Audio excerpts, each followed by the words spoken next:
चलिए देखिए एक्सरसाइज 3.1 का क्वेश्चन नंबर पहला है। ऐसा वैसे क्वेश्चन आता नहीं है क्योंकि इसमें ग्राफिकल मेथड पूछ लिया है, बट आप कहते तो मैं आपको इसको बताता हूँ। अच्छा क्वेश्चन है, अगर आएगा तो प्रतिस्थापन विलोपन से सॉल्व करने को आएगा। एग्जाम में ग्राफिकल मेथड नहीं आते हैं, ना आएंगे ही है। ये नई किताब का 3.1 है, बट अगर आप पुरानी किताब कोई पढ़ रहा हो 3.2 का पहला क्वेश्चन है। ठीक है, इसको ग्राफिकल मेथड से सॉल्व करना है, ग्राफिक विधि से। तो पहले देखते हैं क्वेश्चन में पूछा क्या है। कक्षा 10वीं के 10 विद्यार्थी ने एक गणित की पहेली में भाग लिया जिसमें लड़कियों की संख्या लड़कों की संख्या से 4 अधिक हो तो प्रतियोगिता में भाग लिए गए लड़कों और लड़कियों की संख्या ज्ञात करना है। तो ऐसी कंडीशन में जब आपको पता ना हो कैंडिडेट के बारे में कि क्या होगा, तब आपको क्या लेना है, एक्स और वाई की वैल्यू। तो लड़कों और लड़कियां लिखा है तो हम मान लेते हैं माना लड़कों की जो संख्या है, लड़कों की संख्या उसको हम मान लेते हैं एक्स है। ठीक है, और ऐसे लड़कियों की संख्या मान लेंगे हम, लड़कियों की संख्या वो क्या मान के चलोगे आप, बाई। ठीक है, let the number of boys be x and the number of girls be y. As per question आप प्रश्नानुसार चलेंगे, प्रश्न में जो बोलते जाएगा उसको करते जाइएगा आप, है ना। ठीक है, प्रश्नानुसार तो देखना है ना। आगे चलते हैं। पहले हिंट क्या दिया है, कक्षा 10वीं के 10 विद्यार्थियों ने एक गणित पहेली में भाग लिया है। 10 विद्यार्थी कौन, लड़कियां, लड़के और लड़कियां हैं। ठीक है, तो कक्षा 10वीं के कुल विद्यार्थी कितने, कुल विद्यार्थियों की संख्या कितनी है, 10। ये पहली कंडीशन है। तो विद्यार्थी में कौन, पहले एक्स और वाई, यानी लड़के और लड़कियां मिलके कितने हैं, टोटल 10। इक्वेशन हमारा पहला बन गया। आई होप कि आपको समझ में आ गया होगा। पहली कंडीशन हुई कंप्लीट। ठीक है, कक्षा 10वीं के 10 विद्यार्थी हैं, तो 10वीं में कौन कौन है, लड़के और लड़कियां ही हैं टोटल। ठीक है, अब अगला हिंट क्या कहता है, यदि लड़कियों की संख्या लड़कों की संख्या से 4 अधिक हो, तो मैंने माना है लड़कों को एक्स और लड़कियों को वाई। तो हम इसमें जरूरी नहीं कि आप लड़कों को ही एक्स माने या लड़कियों को ही वाई माने, आप पे डिपेंड करता है कि आपको कैसे करना है। ठीक है, और यदि आपको चेंज करना हो तो आप चेंज भी कर सकते हैं, आप चाहें तो इसको चेंज भी कर सकते हैं। यदि आप चाहते हैं कि लड़कों की संख्या ना मान के आप लड़कियों की संख्या करना चाहें, तो आप लड़कियों की संख्या एक्स और लड़कों की संख्या आप क्या कर देंगे, वाई। ऐसे कर देंगे तब भी आंसर इसका आएगा, लड़कों की संख्या वाई। और बात वही रहेगी, इसमें कोई चेंजेस नहीं होगा। कुल विद्यार्थियों की संख्या x plus y is equal 10। ठीक है, तो चलिए इसको कर देते हैं, अकॉर्डिंग टू बुक ही कर देते हैं, बुक में भी ऐसे ही किया है। तो ये पहली कंडीशन आई होप की समझ में आ गई होगी। अब आगे चलते हैं। दूसरा क्या है, लड़कियों की संख्या। पहले लड़कियों को हिंट के तौर पे रखा है, लड़कियों की संख्या तो हम ले लेते हैं। लड़कियों की संख्या क्या माने हो आप, एक्स। ठीक है, दूसरी कंडीशन ये लिख देता हूं मैं, लड़कियों की जो संख्या है, लड़कियों की संख्या। ठीक है, लड़कों की संख्या लड़कों की संख्या से 4 अधिक है। यहां जब कर देना, व्हेन लड़कों की संख्या से 4 अधिक हो तो फिर क्या करेंगे, तो लड़कियों को हमने माना है एक्स, तो एक्स लिखिए, फिर इक्वल रखिए, फिर लड़कों की संख्या से 4 अधिक। अधिक का मतलब होता है प्लस, ध्यान रखिएगा। कम का मतलब होता है माइनस, गुना का मतलब होता है गुना, और अंतर का भी मतलब होता है माइनस। ठीक है, तो पहले बोला लड़कियों की संख्या तो एक्स लिए, फिर लड़के बोला तो इक्वल के बाद वाई, अधिक बोला है तो हम प्लस करेंगे, एक्स बराबर वाई प्लस 4। अब उधर से वाई भी इधर ले आइए, ये 4। इक्वेशन हमारी क्या हो गई, second, x minus y is equal 4। ठीक है, वेरिएबल को वेरिएबल के पास लाना है, यानी जो भी चर संख्याएं चर के पास आएंगी और अचर संख्याएं जो है वो अचर के पास जाएंगी। अब ये 2 इक्वेशन हो गए हैं। इसको बोला है ग्राफिकल मेथड से सॉल्व करने के लिए। तो इसके लिए क्या है, मान के करना है, मानना है आपको। तो देखिए हम मान लेते हैं समीकरण 1 से आपको मानना है अपने मन से एक्स वाई का मान। ठीक है, समीकरण 1 पहले हम उठाएंगे, x plus y is equal 10।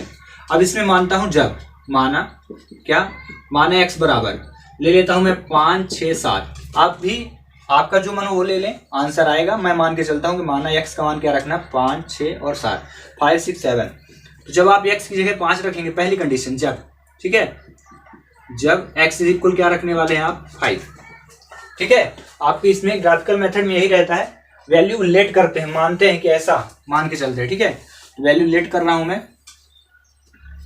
चलिए तो हम मान के चलते हैं जब एक्स बराबर 5 हो, तो यहाँ इस इक्वेशन में रखिए एक्स प्लस वाई बराबर क्या है, 10 है। तो x की जगह क्या रखना है, 5। तो यहाँ पे क्या रख देंगे हम, 5। तो बाई इज इक्वल क्या होगा 10 माइनस 5, तो बाई इज इक्वल क्या हुआ 5। ठीक है, जरूरी नहीं कि आप 3 वैल्यू माने, 2 वैल्यू में भी आ जाएगा, हम 3 वैल्यू तक ले रहे हैं। फिर से जब x बराबर क्या रखेंगे आप, इस बार 6 रखना है। फिर से इक्वेशन पहले ही चल रही है, अभी हम लिखे ना समीकरण 1 से, तो वही x plus y is equal 10, तो x की जगह 6 प्लस वाई इज इक्वल 10, तो then y is equal 10 minus ये उधर गया तो 6, देन y इज इक्वल क्या हुआ 4। ठीक है, फिर अभी क्या मानना है 7।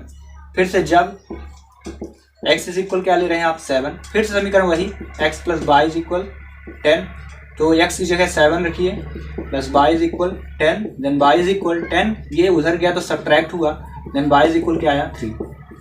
आई होप कितना समझ में आ गया हो। जो हमने अभी समीकरण 1 के साथ किया है वही हम करने वाले हैं समीकरण 2 के साथ भी। ठीक है, तो ये जितनी भी कंडीशन कंप्लीट हुई है तो इसको एक बॉक्स के अंदर रिप्रेजेंट करेंगे। ठीक है, वो बॉक्स कौन सा बनने वाला है वो देख लीजिए आप। तो हम यहां लिखेंगे, ये बना दिए, 1 मिनट, x और y बना दिया मैंने।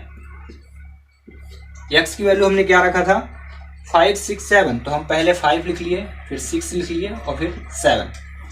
ठीक है, ये हमारा ग्राफ क्रिएट हो गया, समीकरण 1 का ग्राफ कंप्लीट। तो x में जब आपने 5 लिया था तो आया कितना था, y भी 5 आया था। यहाँ पे y 4 जब x लिए थे 6, तो ये कितना आया था 4, और 7 लिए थे तो y की वैल्यू 3 आई। पहला ग्राफ पहले इक्वेशन के लिए कंप्लीट। अब हम चलेंगे दूसरे इक्वेशन में। ठीक है, तो अब लिखेंगे समीकरण 2 से। सिमिलरली सेम टू सेम हमको फिर से वही करना है, x माइनस वाई। फिर से समीकरण 2 से हम फिर से क्या मानने वाले हैं, माना x इज इक्वल 5 6 और फिर 7। इसके लिए भी तो समीकरण 2 लिख लेते हैं, x minus y is equal 4। तो जब पहले लिख लीजिए, जब x इज इक्वल 5, पहले 5 लिए तो x minus y is equal 4। ये इक्वेशन आपका समीकरण है, इक्वेशन मतलब इक्वेशन सेकंड है। ठीक है, समीकरण 2 है। यहाँ x की वैल्यू 5 रखिए, minus y is equal 4, then y is equal 4, और ये 5 उधर गया तो माइनस हो गया। ठीक है, तो माइनस वाई इज इक्वल, दोनों सब्ट्रैक्ट हुए, घट गया तो -1, क्योंकि बड़ी संख्या है, 5 में 4 जाएगा 1 आएगा, माइनस में साइन है, माइनस कट गया, देन y इज इक्वल 1। ठीक है, फिर से आपको फिर से करना है, समीकरण 2 पे ही वर्क करना है। ठीक है, तीनों वैल्यू रखनी है। तो जब x इज इक्वल क्या लोगे इस बार 6, देन समीकरण x minus y is equal क्या लेंगे अब 4। ठीक है, समीकरण 2 पे ही वर्क करना है, पूरा का पूरा 3 वैल्यू निकालनी है। तो यहाँ x की वैल्यू रख दीजिए आप, x की वैल्यू कितनी आई, नहीं x की वैल्यू आप 6 रखने वाले हैं, लिखा है ना 6, तो 6 minus y is equal 4, then y is equal 4 minus 6, then minus y is equal, दोनों सब्ट्रैक्ट हुए तो कितना आया 2, और ये माइनस कट गया। ठीक है, तो y इज इक्वल कितना आया 2। ठीक है, अभी 2 वैल्यू आ चुकी हैं। अब हम करेंगे तीसरी वैल्यू को फाइंड करना है।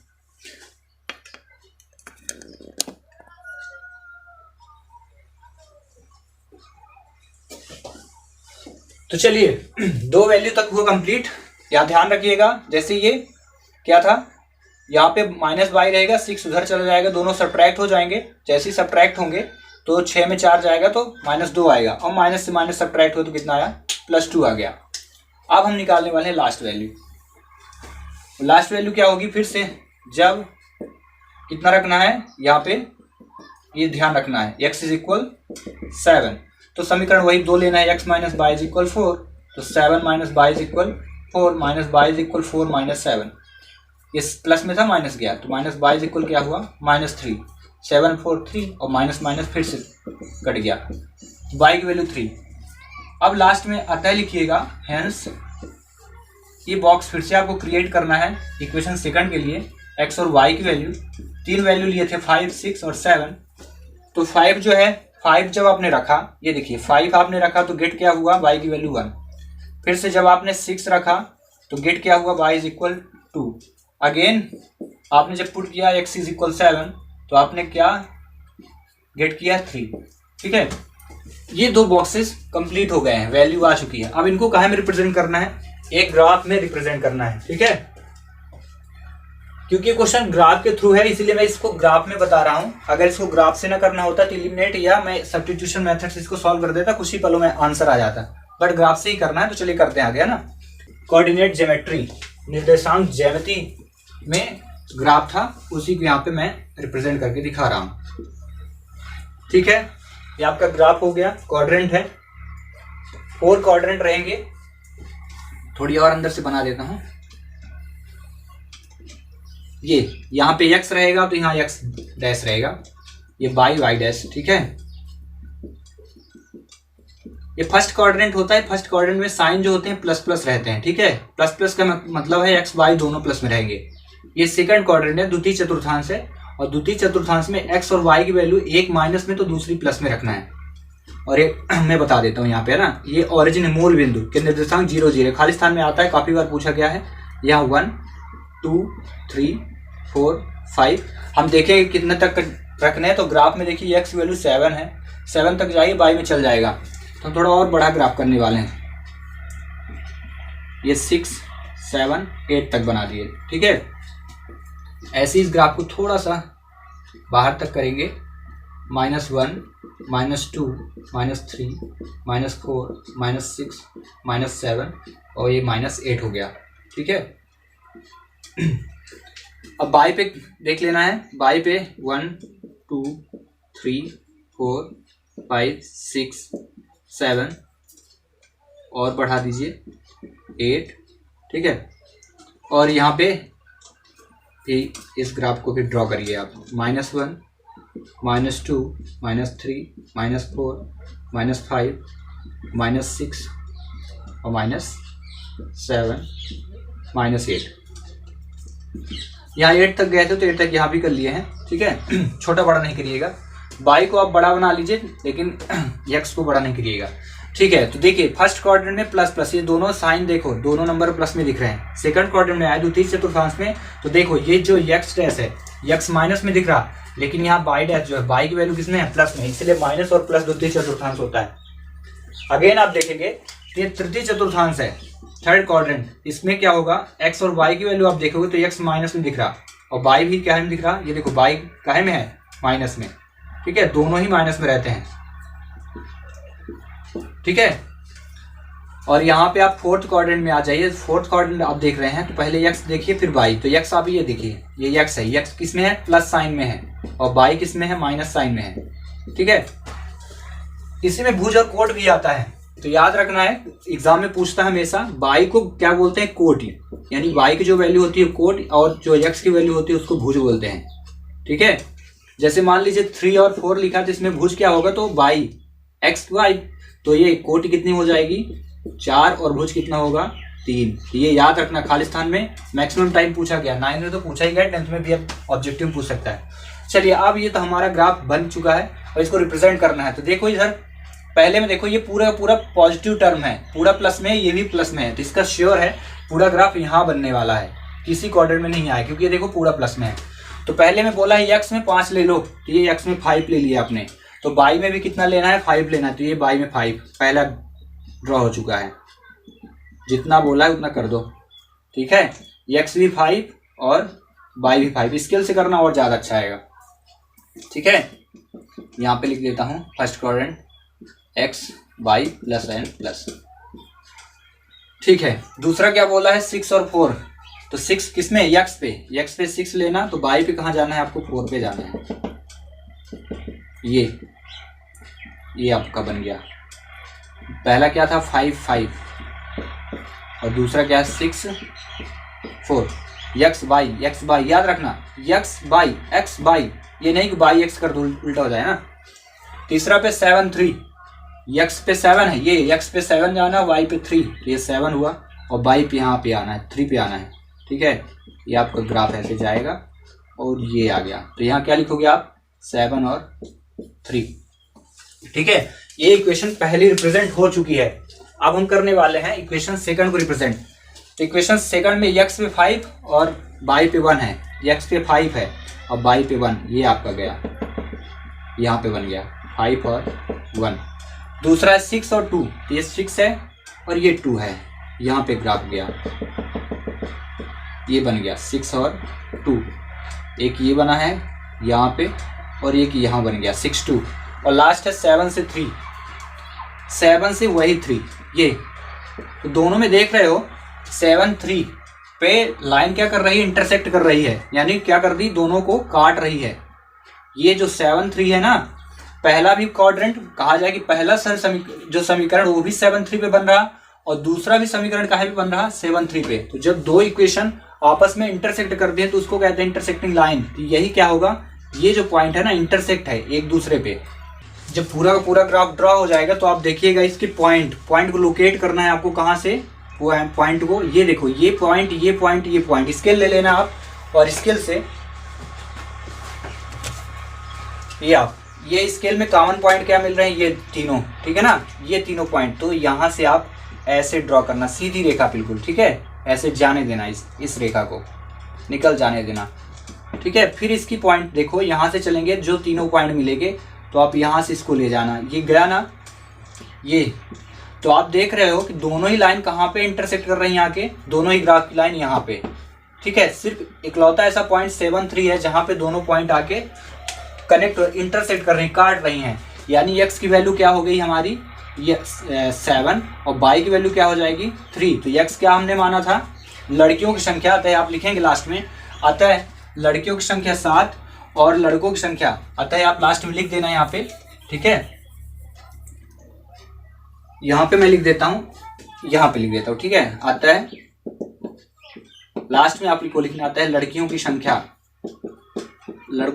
संख्या क्या हो जाएगी 7, क्योंकि x की वैल्यू 7, और लड़कों की संख्या क्या हो जाएगी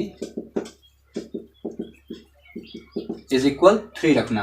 क्यों रखना समझ में आ गया, क्योंकि दोनों ही जो समीकरण, पहला समीकरण कौन सा था, इसमें आप नाम भी लिख सकते हैं कि इक्वेशन पहला जैसे देखोगे आप तो यहाँ पे आया 5, 4 और 3, 5, 4, 3 वाला कौन सा, ये इक्वेशन है।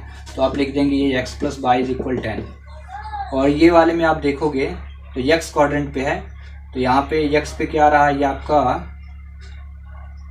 5, 4, 3, ये आ गया है 1, ये सेकंड इक्वेशन हो जाएगा x - y।